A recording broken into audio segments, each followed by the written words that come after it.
Hi friends, जय हिंद। मैं आनंद सिंह और आप देख रहे हैं आनंद जीएस वर्ल्ड। आज मैं आपको जियोग्राफी से संबंधित कुछ बातें बताऊंगा जो समझ सकते हैं जियोग्राफी का फर्स्ट लेक्चर होगा। तो देखते हैं हम लोग जियोग्राफी, GEOGRAPHY। तो सबसे पहले जियोग्राफी के बारे में, यानी कि जियोग्राफी के बारे में एक आपके ग्रीक विद्वान थे जिनका नाम था इरेटोस्थनीज। क्या नाम था इनका? इरेटोस्थनीज।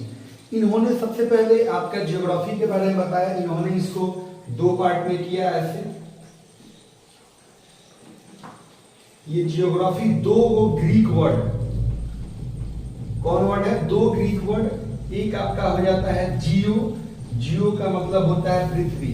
ये जियो का मतलब अंबानी वाला जियो सिम नहीं, जियो का मतलब होता है पृथ्वी। और एक हो जाता है ग्राफुस, मतलब हो जाता है वर्णन।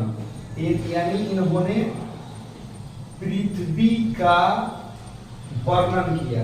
तो जब इन्होंने पृथ्वी का वर्णन किया, इसलिए इरेटोस्थनीज को व्यवस्थित भूगोल का पिता कहा जाता है।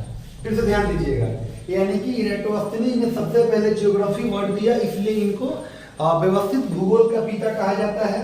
इसके साथ एक दो क्वेश्चन और आता है। एक साइंटिस्ट, एक आपके जो जियोग्राफियन थे, आपका उनका नाम था हिकैटियस। उनका आपको नाम हो जाएगा हिकैटियस। इन्होंने भूगोल के बारे में इस दुनिया को बहुत ज्यादा कुछ दिया सब, और इन्होंने भूगोल को कैसे एक्सप्लेन किया, कैसे उसका वर्णन किया, पृथ्वी का वर्णन अपने बुक में इन्होंने किया। और इसलिए इनको हम लोग भूगोल का पिता मानते हैं। अगर वर्तमान भूगोल का बात कीजिएगा तो वर्तमान भूगोल का पिता आपके हो जाएंगे अलेक्जेंडर वान हमबोल्ट।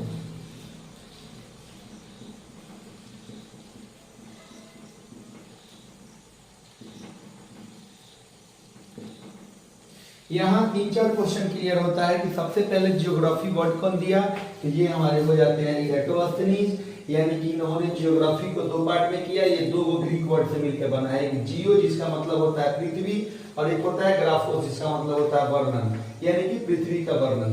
और इन्होंने आपका इनको इसलिए इन्होंने एक व्यवस्थित तरीके से भूगोल को वर्णित किया था, इस दुनिया को दिया, इसलिए इनको हम लोग व्यवस्थित भूगोल का पिता कहते हैं। फिर से आपका हिकैटियस को जियोग्राफी का मतलब फादर ऑफ जियोग्राफी बोलते हैं। और आपका लास्ट जो होते हैं अलेक्जेंडर वान हमबोल्ट, इनको हम लोग बोलते हैं आपका मतलब कि वर्तमान भूगोल का पिता, यानी कि फादर ऑफ मॉडर्न जियोग्राफी। ठीक है, thank you, that's all. Next lecture में हम बात करेंगे दूसरे टॉपिक के बारे में।